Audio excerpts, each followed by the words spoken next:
Good morning, dear students. This is the next video installment of network analysis subject. In this video, we are going to learn or understand nodal analysis, which is the extension of KCL. Nodal analysis को समझने के लिए यहाँ पर हमने एक basic circuit लिया हुआ है. इस बेसिक सर्किट के माध्यम से हम नोडल एनालिसिस को अप्लाई कैसे करते हैं, अप्लाई करने से पहले सर्किट को कैसे एनालाइज करते हैं, नोड रेफरेंस नोड को कैसे लेते हैं, reference node V equal to 0 volt लेते हैं, ये हम देखेंगे यहाँ पर. So let's start with the given basic circuit which I have drawn here. एक सर्किट है यहाँ पर, आपको दिख रहा होगा. यहाँ पर 5 रेजिस्टेंस लगे हुए हैं इस तरह से.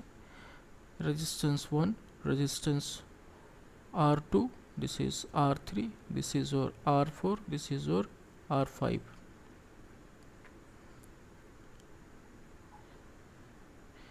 इस सर्किट में हमारे पास 4 नोड है जो कि आपको दिख रहे होंगे. नोड 1, नोड 2, नोड 3 और this is your reference node. Reference node का वोल्टेज हम हमेशा 0 लेते हैं. आप इनमें से किसी एक को भी रेफरेंस नोड मान सकते हैं. ज़रूरी नहीं कि जिसको मैंने ये इनसर्किल किया इसी को रेफरेंस नोड मानेंगे, पर generally in most of the text book और reference book you will find that कि इसी वाले नोड को हम रेफरेंस लेते हैं. थोड़ा आसान सवाल हल होता है इससे. सबसे पहले तो हम मानेंगे कि जिस भी नोड पर हम वर्क कर रहे हैं, काम कर रहे हैं, उस नोड की पोटेंशियल सारे नोड के पोटेंशियल से ज़्यादा होगी.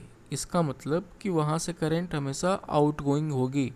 जो भी करंट हम मानेंगे, यहाँ पर करंट नोड 1 से नोड 3 की तरफ जाते हुए करंट को हमने माना current I13.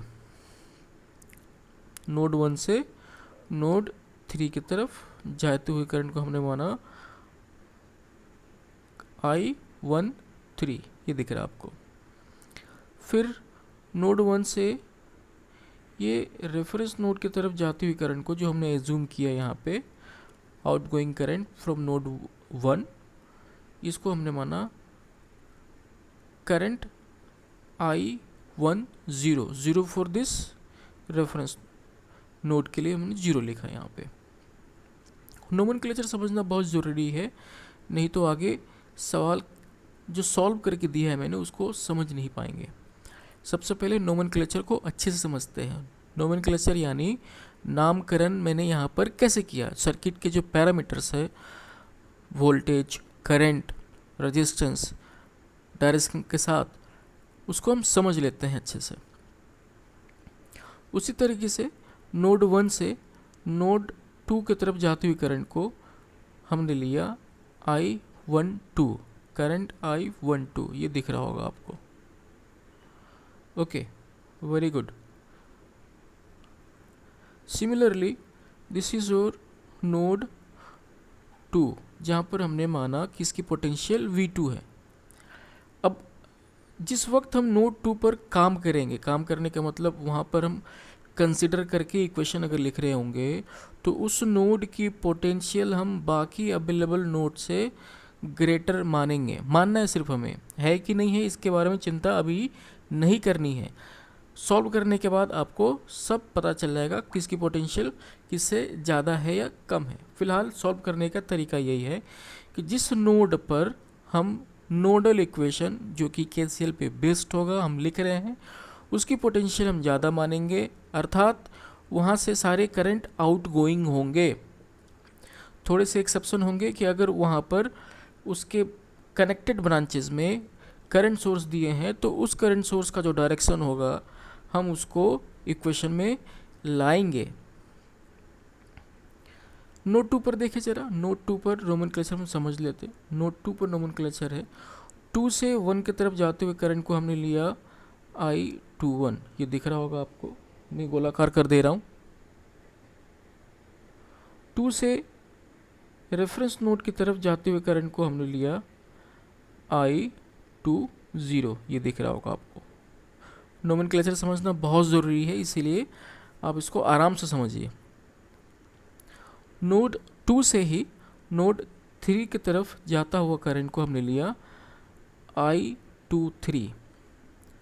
Current represented by I23 going from node 2 to node 3।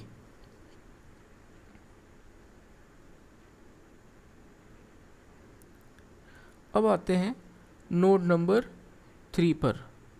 Node 3 जहाँ पर वोल्टेज डेजिग्नेशन मैंने दिया V3। ओके, अब जब V3 पर हम वर्क कर रहे हैं, इक्वेशन लिखेंगे, नोडल एनालिसिस करेंगे, तो इस पोटेंशियल को बाकी सारे पोटेंशियल से हम ज़्यादा मानेंगे, अर्थात यहाँ से सारे करंट आउटगोइंग होंगे। और अगर इससे कनेक्टेड ब्रांचेस में करंट सोर्स दिए हुए हैं तो उस करंट सोर्स के डायरेक्शन को हम कंसिडर करेंगे इसके इक्वेशन में। अभी हम समझ लेते हैं इसको आगे चल के। नोड 3 से नोड 1 की तरफ जाते हुए करंट को हमने लिखा, नोमेनक्लेचर दिया I31, ये दिख रहा होगा आपको। ओके,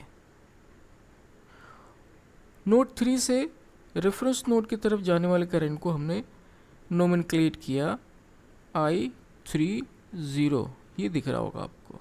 ओके, नोड 3 से नोड 2 की तरफ जाते हुए करंट को हमने नोमेनक्लेट क्या किया, I32, जो कि अपोजिट है I23 के। तो मैथमेटिकली इसको कैसे लिख सकते हैं? इसको मैथमेटिकली लिखेंगे I32 is equal to minus of I23। इस चीज़ को मैंने आगे स्लाइड में भी लिखा हुआ है, आपको बहुत आसानी होगी समझने में।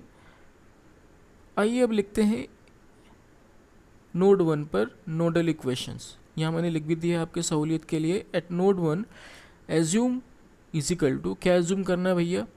Assume is equal to all current outgoing, सारे करंट आउटगोइंग है, that is V1 is greater with respect to all other voltages. तो V1 कहाँ पर है? दिस इज योर V1, ये मैंने गोलाकार किया। यहाँ से 3 करंट है, this one, this way and this way, that is your I10 plus I20, sorry I12 plus I13 is equal to 0। KCL यही तो कहता है कि at a node the sum of the algebraic sum of incoming current and outgoing current must be 0, conserved. So at node 1 the nodal equation in terms of current is I10 plus I12 plus I13 is equal to 0। I10 को हम ज़रा समझ लेते हैं कैसे लिखते हैं। ये I10 है, 1 छूट गया है, कंफ्यूज नहीं होइएगा।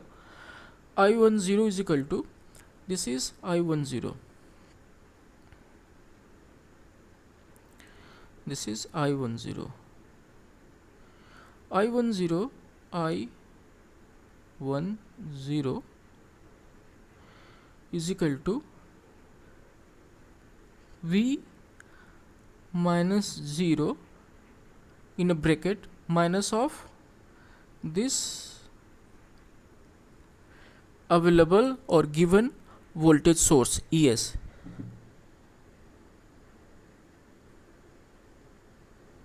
This is I10 is equal to V1 minus 0 minus ES upon R1. Call it equation number 1.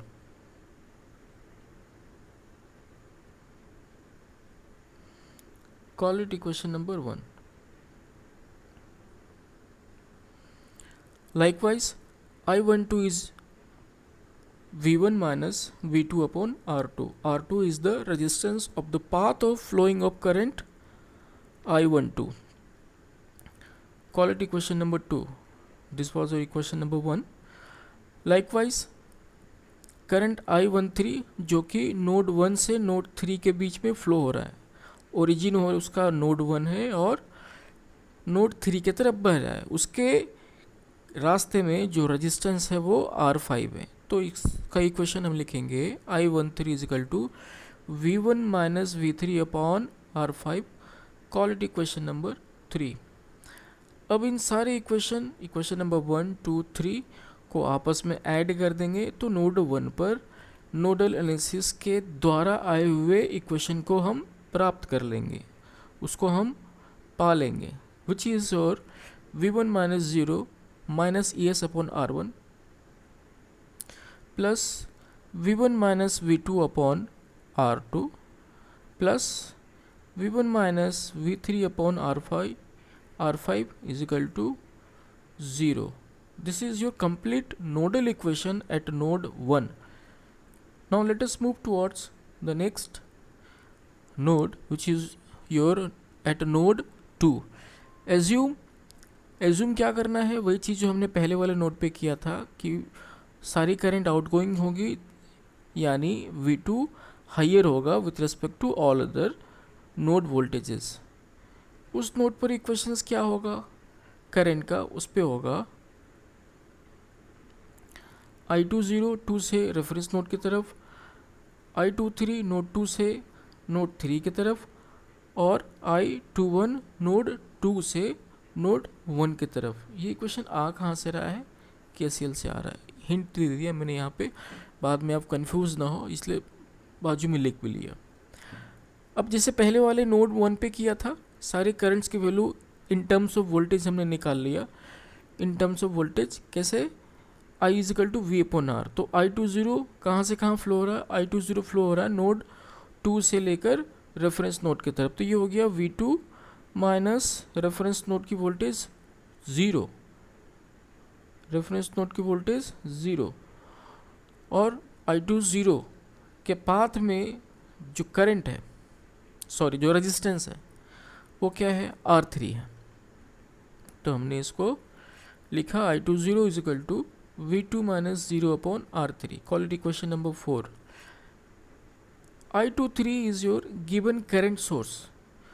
I23 जो हमने डायरेक्शन माना है I23 का, और जो करंट सोर्स दिया हुआ है उसका डायरेक्शन आपस में सेम है, इसीलिए I23 is equal to IS, the given current source magnitude. उसी तरह से हम लिखेंगे यहाँ पर I21 is equal to V2 minus V1 upon R2, call it equation number 6. Now add all these equations number 4, 5, 6 to get V2 by R3 plus IS plus V2 minus V1 whole bracket whole divided by R2, which is equal to 0 as per your KCL. Now come towards at node 3. Node 3 पर भी हमें वही काम करना जो हमने अब तक के नोड 1 और नोड 2 पे वर्क किया है। यहाँ पर भी एज्यूम करेंगे कि सारे करंट आउटगोइंग होंगे, अर्थात उस नोड की पोटेंशियल बाकी जगह के नोड्स के पोटेंशियल से ज़्यादा होगा, हाइयर होगा, ये लिखा मैंने यहाँ पे।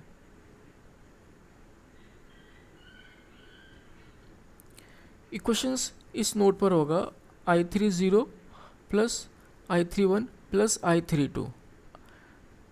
अब I32 को ज़रा हम देख ले, I32 is your minus of I23, I32 is equal to minus of I23 which is minus of IS, I30 which is from node 3 to reference node, it is given by V3 minus 0 upon R4, call it equation number 8। I31 जो कि node 3 से node 1 की तरफ flow हो रही है, उसके रास्ते में रेजिस्टेंस है R5, तो ये लिखा हमने I31 is equal to V3 minus V1 upon R5, call it equation number 9। इन तीनों इक्वेशंस को, इक्वेशन नंबर 7, 8 और 9 को आपस में जोड़ दीजिए, you will get the complete nodal equation, nodal analysis based equation at node 3 which is minus IS plus V3 upon R4 plus V3 minus V1 upon R5 is equal to 0। इस पूरे complete equation को हमने equation number C कहा। For the three variables which is V1, V2, V3, we have three equations, capital A, capital B and capital C. Solving these equations will give us values of V1, comma V2 and V3, which will eventually give us current values by using this equation I is equal to V upon R in the form of like I is equal to V minus 0 upon R. We have seen this recently. Now let us move towards example number 2. In example number 2 I have given you a circuit. This circuit is your, and the question is from this circuit is, using nodal analysis find Vp as shown in circuit diagram. Vp, a particular voltage Vp has been defined in this circuit, and the question is asking to find out the value of Vp. This is your Vp. See this. Okay, so this is your circuit. This is your 200 volt 60 ohm resistance. This is a Vp. We have to find the resistance value. Here is 100 ohm. This is 50 ohm resistor. This is current source downward 2.5 ampere. This is your current source 2 ampere moving from point number 3 to point number 2. This is another current source having magnitude 5 ampere. The direction is upward. This is resistance 200 ohm. Now let us understand, or first of all find out or locate the nodes. This is your node number 1. Node number 1. This is your node number 2. This is your node number 3.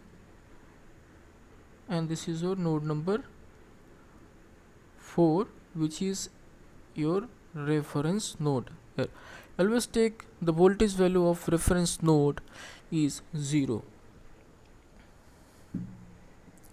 One very interesting thing is here in these questions.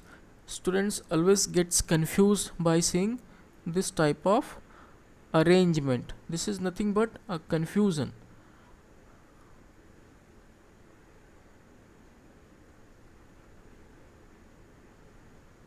This is your same point. So these points are not distinct. This is the same point. What is meant by same point? This is your one node. There is no different nodes here. This is, and this is a one node. Node number 3. Call it node number 3. Okay. So let us start writing nodal equation at all the non-reference node. जो reference node नहीं है उस reference node पर, उस non reference node पर हम nodal equation लिखेंगे। सबसे पहले first of all at node 1, this is your node 1, this is your node 1, this is your node 1.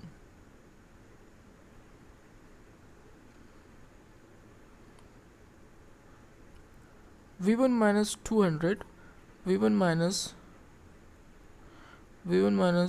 200 divided by 60 plus V1 minus 0 divided by 100 plus V1 minus V2 divided by 50, which is based on KCL. Call it equation number 1. Likewise, we are going to write nodal equation at node 2. This is your V2 minus V1 upon 50 plus V2 minus V3 upon 10 plus 2.5 is equal to 2. I've given you how this is written here. This is your outgoing current. If you just happen to look at the circuit, let's see this circuit. This is your outgoing current. Outgoing current, the sum of totality of outgoing current must be equal to incoming current. This is your incoming current.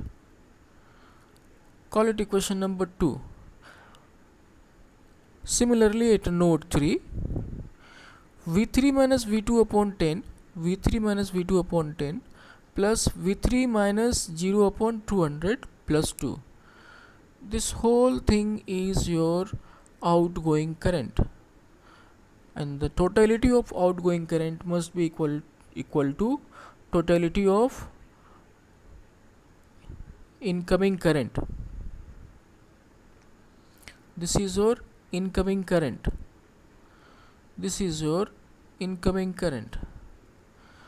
Now I have also encircled this 2.5 and this 2 inside these equations. What is that?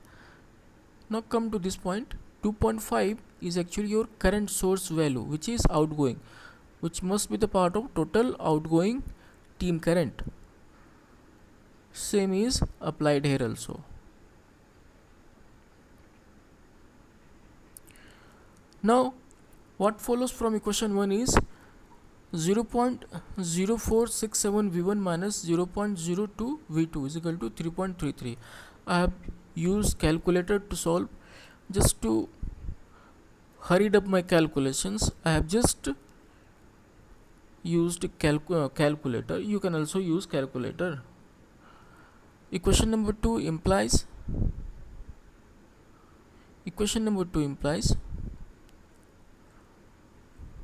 minus 0.02 V1 plus 0.12 V2 minus 0.1 V3 is equal to minus 0.5. Call it equation number 2a. The earlier was equation 1a. Equation number 3 follows that 0 V1 minus 0.10 V2 plus 0.105 V3 is equal to 3. Call it equation number 3a. Okay, we have 3 variable V1, V2, V3. To solve 3 variables, we have 3 equations. By solving these 3 equations, we can find the value of V1, V2, V3, which is as V1 is equal to 171.34 volt, V2 is equal to 233.58 volt, V3 is equal to 251.03 volt. And the question was to find out Vp, which is your V1. So V1 is your Vp, which is 171.34 volt, which is your answer. This is all about this video. We have learnt nodal analysis from scratch to a very good level. In next video lecture, we are going to learn about super nodal analysis, where in between two non-reference node there will be a voltage source. To how to deal with this kind of case, we'll have a solved example, detailed solved example of this variety of this case in my next video. Till then, thank you so much. Thanks to watching my video.